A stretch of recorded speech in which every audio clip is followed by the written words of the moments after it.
Hello, this is Grant Hughes of Grant Hughes Investigates on YouTube. Please hit that like button, share the video, and subscribe. But if you could hit that like button for me, I would really appreciate it. Thank you.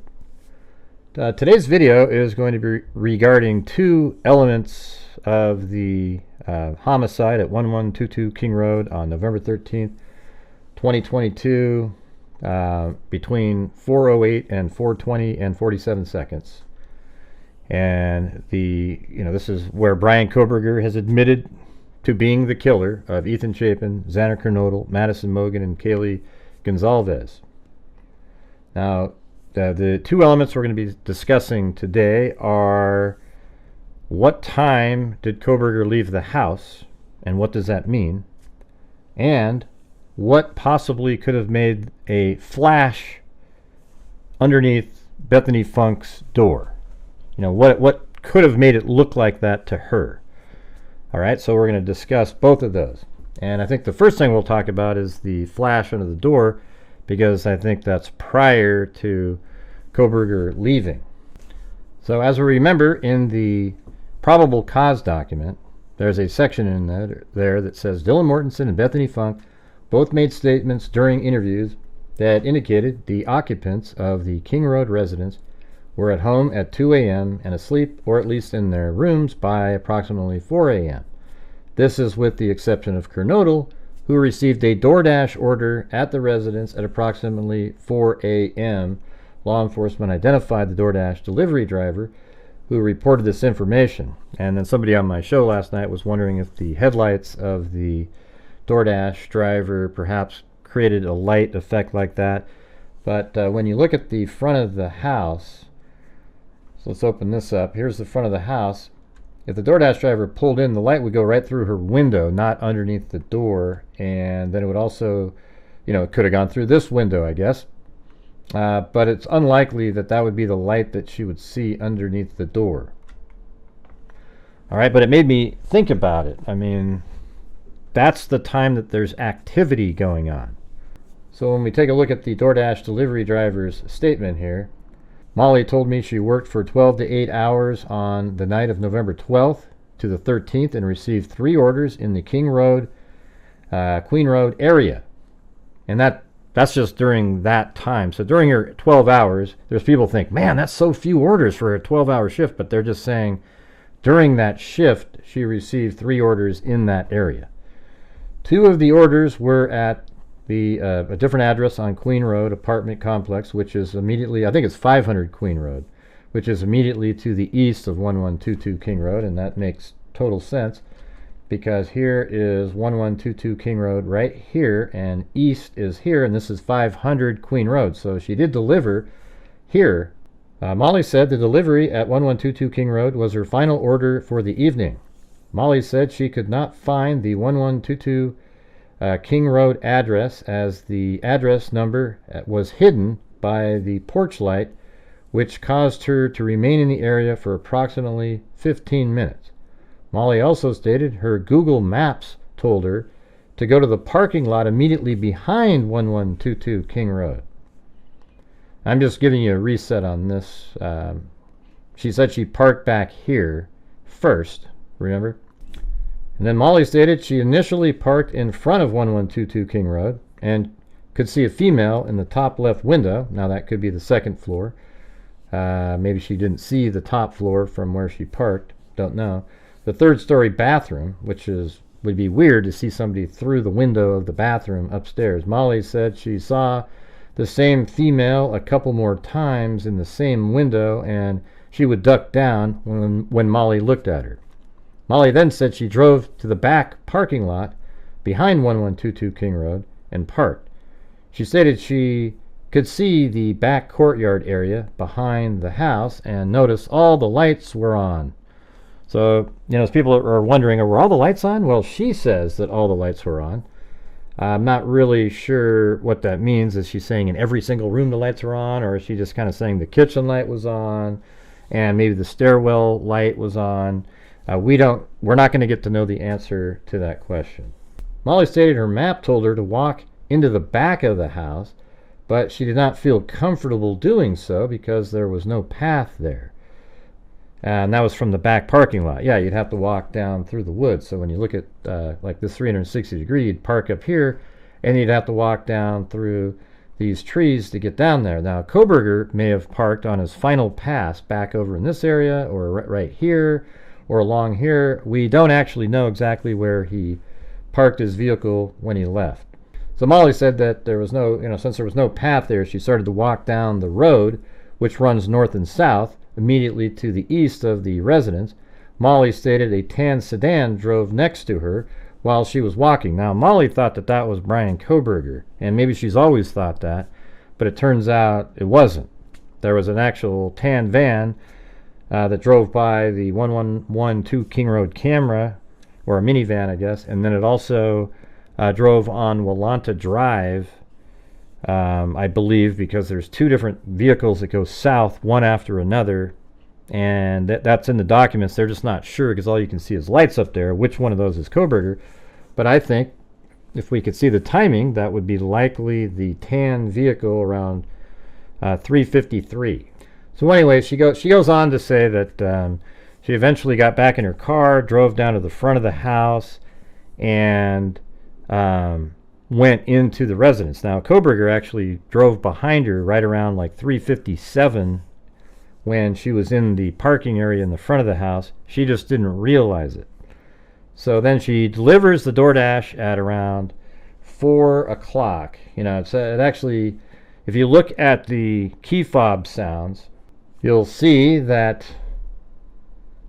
let's see, right here at 3:59 and 46 seconds. Now, the documents that were out before these, the latest data dump, the ones that came out in the court documents, it mentioned 3:59, and that just seems like really, what are the odds that it's exactly 3:59?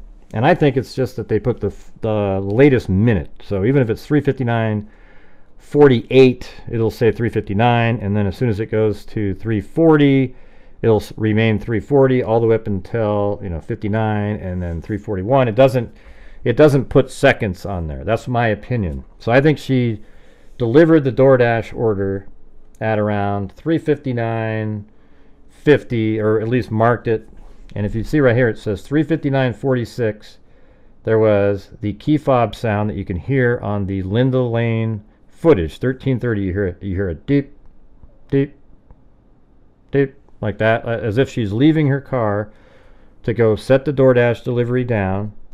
And then she took a picture of it, and then she goes back to her vehicle, and then at 4 o'clock and 27 seconds, we hear another beep and another beep. But she may have, like, as she was getting out of her car, marked delivery, then took a photograph. We don't know which, is it the time the photograph is taken that the 3:59 is put in the document that we saw, or is it when she actually marks on her phone that it was delivered? But either way, the DoorDash delivery was just prior to 4 o'clock and 27 seconds. So then Xana Kernodle would be informed that the order was there, right? So here's what I think happened. I think that Xana Kernodle, when she was coming down the stairs, woke up Bethany Funke, and she likely turned the lights on while going down the stairs. And there's a light down at the bottom on the ceiling that would then go down the hallway and show up under her door inside there, right? The door, I have the door open there. And I think that woke her up, and she saw that light, and then she went kind of like she was groggy and sort of was half asleep now. And then I think later on, the fireworks sound that she described, when she told Dylan, she said it was a boom sound.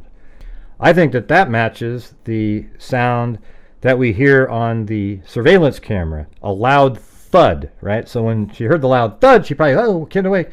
And then in her mind, she kind of remembers the light underneath the doorway and is conflating the two.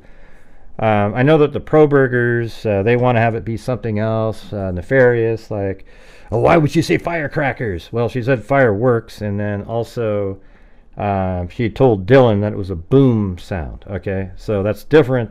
It's more like an M80, but yeah, it sounds like fireworks. So it was, that was the sound she heard, and I think the lights when Xana came down to pick up her DoorDash is what Bethany saw underneath her door. Doesn't that make more sense? Come on, put in the comments what you think there. That, to me, that just makes logical sense. Instead of trying to come up with all these things, a taser and all these things. Kohberger, there's no evidence that Kohberger went down to the first floor. And Kohberger is the only killer in this case. There isn't another person involved, etc. Kohberger is the killer. Now, if he comes forward and says there's another person involved, it'll be absolutely shocking, and we'll get to hear about why there may have been this other light down there. But the way the evidence shows right now, the most likely cause of that light down there is Xana going down the stairs to pick up her DoorDash delivery, since it wasn't delivered in the back of the house. So again, this part is about, what time did Kohberger leave the house, and what does that mean? So on November 13, 2022, sometime before 4:19, this is in one of the documents. Isn't that amazing? So I think I missed them actually saying that. So it says on November 13, 2022, sometime before 4:19 a.m., Dylan Mortensen observed a person inside a residence which she shared with her 4 roommates at 1122 King Road. Dylan Mortensen placed several phone calls and sent several text messages to her roommates. So it's before 4:19, and that makes sense now.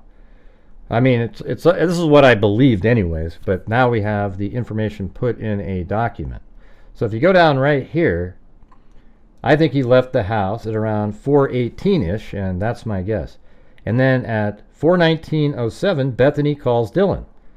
And Dylan, I think they talk for a moment, and then at 4:20, Dylan calls Xana, no answer. And that's probably what they talked about. Bethany probably said, "Hey, have you heard from Xana?" And then Dylan tries to call Xana, and then Dylan Mortensen and Bethany Funke talk for 41 seconds. It's 4:20 and 28 seconds. But I think it's clear that you wouldn't be on the phone if you thought there was somebody still in the house. So I think at 4:19:07, when Bethany calls Dylan, Kohberger has just left the residence. And here's the audio that we hear on the 1112 King Road or 1112 King Road camera. This is the audio that was on the Dateline special. They talk about a whimper, but I don't think this sounds like a whimper. It sounds like people, saying or talking, but you can't make it out, but it's loud, like almost like yelling. Like, get out, who knows? We don't know what that said. It's so broken up. But then we hear this loud thud, and I think that, unfortunately, is Xana Kernodle hitting the ground. That sound right there. Now, can you imagine how loud that sound would have been if you were in Bethany Funke's room? You're in this house, and if we take a look at it, this is where Xana was found on the ground, and Bethany Funke's just right there. And to her, it sounded like a loud boom, she told Dylan. And I think the loud thud is absolutely the same sound. And I think, like we were talking about a minute ago with the DoorDash delivery driver, I think she's conflating when Xana came down to pick up her meal, probably turned a light on going down the stairs, and then went back up. And then just moments later, a few minutes later, the loud boom happens and wakes her up, and she kind of remembers the light also being turned on because she probably heard Xana coming down the stairs earlier. And, now we know that the DoorDash was delivered in the front of the house, not the back, so obviously Xana had to go down the stairs to pick up her DoorDash delivery. And then we also hear on the audio the dog barking many times. This is it again.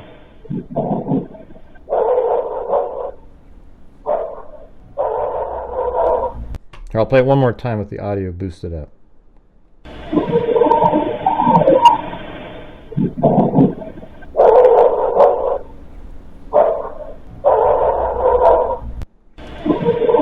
Alright, and then if we take a look at this image, see how it's 4:17 and 57 seconds? That's the surveillance video at 1112 King Road that's playing this audio, and it's the last barking we hear is at 4:17:59.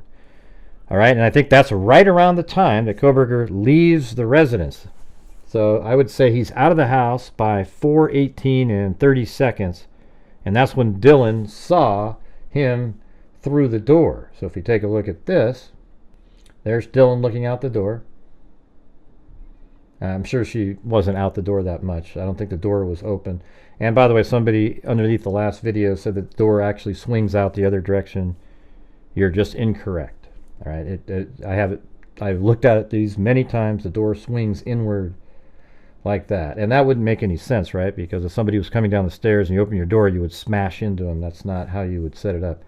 But here is Kohberger leaving, and I think this is about 4:18:30-ish, right around here, and then he takes a right, and you can see right there that, you know, his legs still down there, walking into the kitchen, and then he's going to exit out the sliding glass door in the back. And so there's the sliding glass door. That would be where Dylan was. Sliding glass door right there, and he exits the house, and I think he leaves at that time. And then you have to ask yourself another question. In this image right here, you can see that at 4:20 and 47 seconds, the vehicle is leaving at a high rate of speed. Now, something we've talked about many times here is what was he doing between 8:30 and about, let's say, 8:20 and 38 seconds or so, right? So he has to start the car and leave.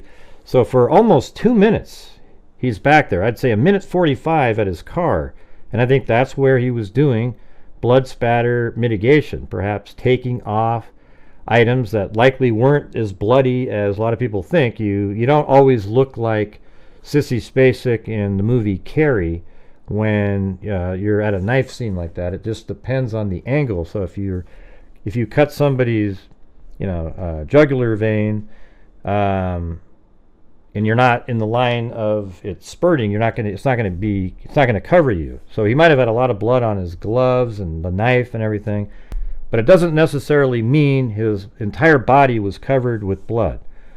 However, when he goes outside, he likely takes off his clothing, puts it in a plastic bag, and then his gloves off last, perhaps, and then puts those in a plastic bag, and then puts that in another plastic bag, and then in his car, and then he drove away at a high rate of speed. But he was so concerned with contaminating his vehicle that even though the dog was barking and he was concerned, he took the time before getting into his vehicle to make sure that he didn't transfer a lot of biological material from the residence into his vehicle. But then he speeds away at a tremendous speed for that area. I mean, it might have only been 25 miles an hour, but that's really fast through these small little streets here.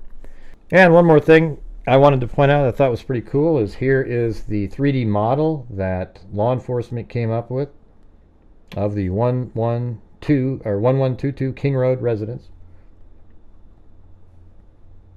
And there is another image of the model from the side.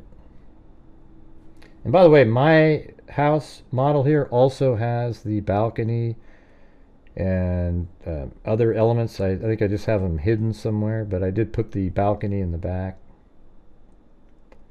Let's go back to the images. So there you go, and then we go to the next one, and this is where, interestingly, on this model, you can see they have the retaining wall built up there, and this is where the blood of Ethan Chapin was, right there, and the bed in Xander Kernodle's room where he's lying is right there. So if we take a look at my model and go up in the air and come around, here's that retaining wall, and that would have been right here. So I'll take a look at that, the same exact area, and then if we come around like this and look down, this is how Ethan was in the room. Apparently his head was sort of off the back of the bed next to the wall, and they couldn't see his head when they came into the room. But all that blood that was seeping out of the house is right there. Okay, and so let's go take a look at another one. And this is from the patio, so this is where Kohberger would have exited. And I have, that whole setup as well. And on the deck that I have, it actually has the stands as well. So coming out of there, and then this part I just thought was so crazy. It matches my model so perfectly, and I just did mine based off of like some plans that were out there that weren't accurate, and also using Google Earth measuring and just watching and looking at different shots of inside the house. But look at this. It's crazy. See the right here, the bathroom shape. I've got that. That's the same. The wall, every single element looks the same. I mean, look at even the right here, Kaylee's room with the closets. I mean, it looks exactly the same. So I have to say I'm proud of myself for just from the documents out there to be able to come up with a model that is extremely accurate and matches what law enforcement came up with in their physical model that they have. I even have the TV stand area over there. It's right there. The windows all in the same spot, etc. Anyways, I just wanted to point that out at the end. But the main thrust of the video was to show you guys what I think is the light that Bethany Funke saw was actually Xander Kernodle coming down the stairs to pick up her DoorDash delivery. And then the boom sound that she heard was the same sound that you hear in the audio of the 1112 King Road camera. And also, I think Kohberger leaves the house before 4:19, which matches kind of what we've been saying for a long time. I think it was closer to like 4:18:30, something like that. And then that also indicates that he spent quite a bit of time at his vehicle before driving away at a high rate of speed. All right, so I want to thank everybody for watching the video. I appreciate you taking the time. If you could leave a comment in the comment section, let me know what you think. That would be awesome. Hit the like button, share the video, subscribe, and as I always say, until next time, be safe out there.